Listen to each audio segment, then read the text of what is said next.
Hi, I am in my living room.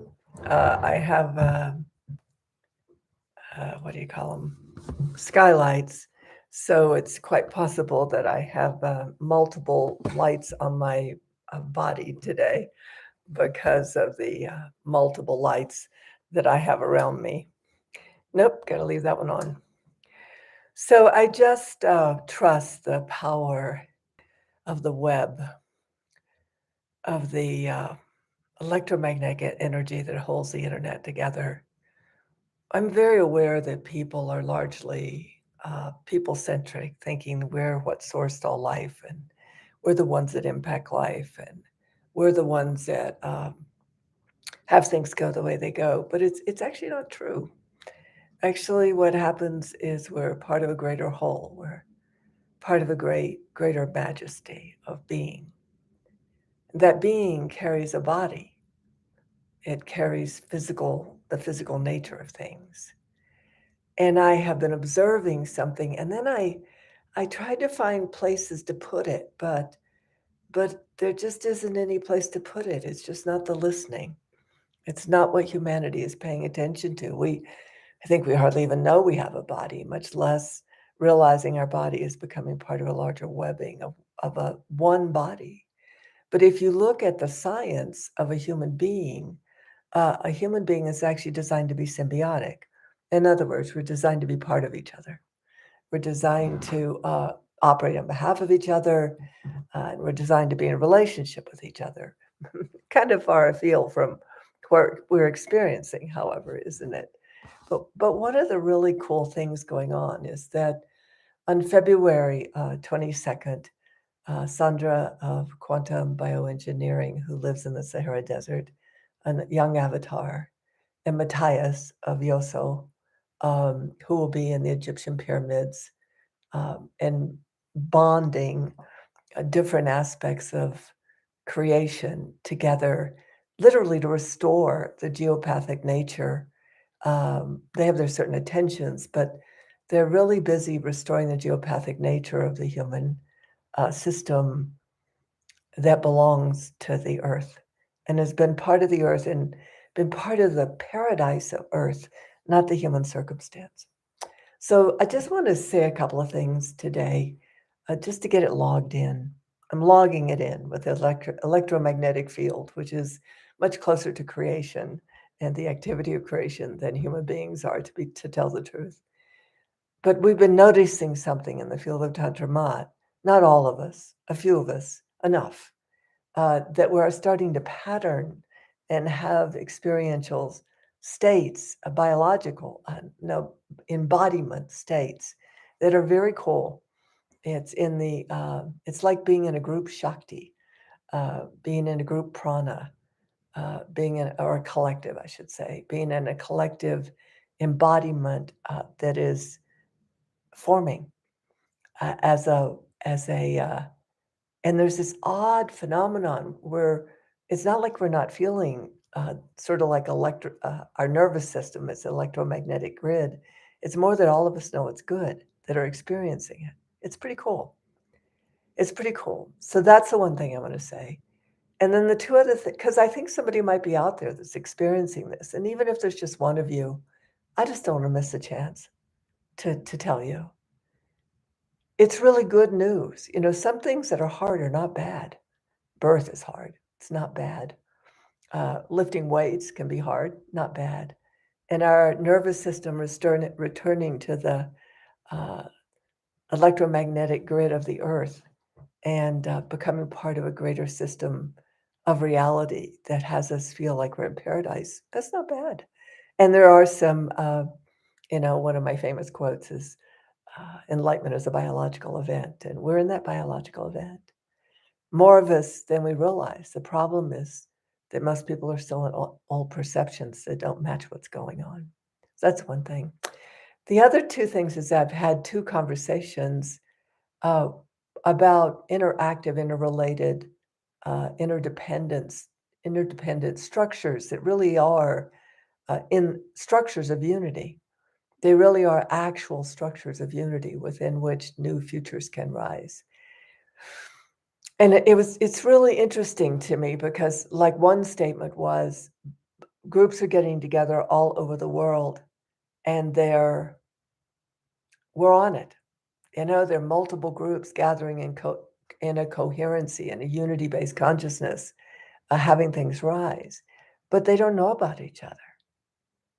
But that's not the world I remember. That was the news. The news was telepathic, and everybody not only was in relationship with everybody else and what they were doing on behalf of life and what has us exist as whole, they were telepathically aware of it. So kind of our internet is our kind of faulty um, telepathic line, you might say. So in the field of Tantra Mud, it really does matter to me that we are that one being body, that we know the greater meta body that we're a part of is active and alive like nothing I've ever seen. It's building a field of consciousness and restoring ancient aberrations within new futures can rise. But we're so drawn to the avatar or the religion or the system that they won't realize we're in a whole system response. So I just wanted to log that. And in the field of Tantra Mat, we build coherency on behalf of all life. And then we blend into these young avatars, Oracle Girl, uh, Matthias, Sandra, uh, and into uh, communities like Dom and her, not as people, but literally the alchemy of coherence, the alchemy of cohesion, the alchemy of congruence. That's alignment, shared hearing, and inseparability. And they're ethers, they're magics, they're part of the human magic. And so we do in our message board, we do keep track of the different gathering of energy, gathering of restorational systems, and bringing things back into existence. We stay in the awareness of it because the awareness of it is where the awareness of human being is where all the magic lies. And then the other comment I got was that all we had to do is pay attention to where we are and what we were interested in. But what if they're right about this complexity of mind that human beings are moving into? What if we're right? What if they're right about it? What if we are becoming the complexity of one mind? And maybe there are two minds right now. Maybe one complexity of mind is where we're inseparable, not the kind where we feel each other's trauma or we feel each other's pain, but we feel each other's majesty and each other's magic. And there's a lot of us actually doing that. And we don't really have many places to put ourselves. It's not the local gig, you might say. And then there's another mind that's devolving that has to do with separability and trauma and terror and fear and harm and I'm not saying it's people because you'll hear me like I'm talking about people. I'm not talking about people. I'm talking about a mind. We think we're people, but actually we're a mind. Just to let you know. And the mind of human being, the consciousness is forming, and one is forming uh, like everything breaking apart in the mind of in that mind, everything falling apart, everything reactive, everything highly charged and upset, and the mind is like the amygdala are going blah, blah, blah, blah. But that's not how the amygdala is designed. And in the other mind, the amygdala is going, oh wow, we can let people know we're in paradise again. And then the last thing I want to say, because I got to get to work, I have a full day today of people, of beautiful people, is that we've been trained to pay attention to human circumstance. So we've lost this magic inside of us about how to catch the wave when something's moving to the next greater whole. I just wanted to let you know, or catch yourself in the wave.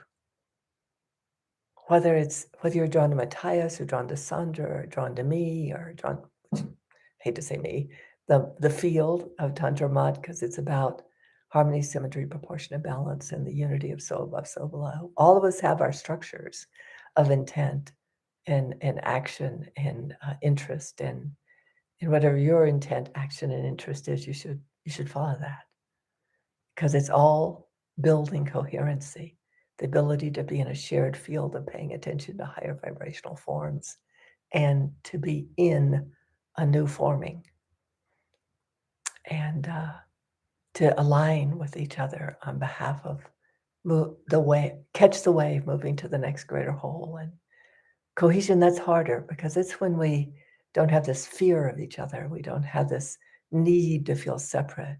And yet right now, a lot of us are going into kind of a sabbatical internal times, but not because we're trying to separate from people, but because we're reducing our sensitivity level so that our biological systems can restore their ability to be one with ourself, one with each other, and one with creation.